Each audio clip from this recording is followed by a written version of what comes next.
বললে আজ থেকে আমি তোমার সব।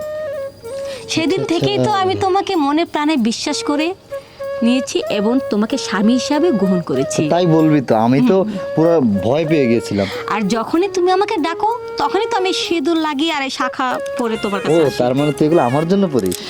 তাহলে তো ঠিক আছে। আমি আরো ভাবলাম তোর আবার অন্য কোথাও বিয়ে হয়ে গেল কিনা।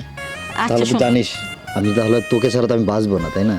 ঠিক আছে বুঝলাম, কিন্তু এইভাবে বাপু কতদিন আলাদা আলাদা থাকবো বলো? তুমি যেদিন থেকে আমাকে সিঁদুর পরিয়েছো সেদিন থেকে তোমার জন্য পাগল হয়ে গেছি। এইভাবে দূরে দূরে রাখলে কি তোমাকে পাবো বলো?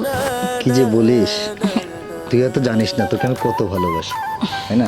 তোকে তো আমি আমার ঘরে বউ করে পুরোপুরি ভাবে উঠাবো। আমি একটা ঢাক ঢোল বাজিয়ে একেবারে গ্রামের সবাইকে জানিয়ে তারপরে না তোকে আমার ঘরে উঠাবো। আর এখনই তো আমি কিছু করতে পারতেছি না, আমি তো দাদা বাবুকে এখনো কিছু জানাইনি।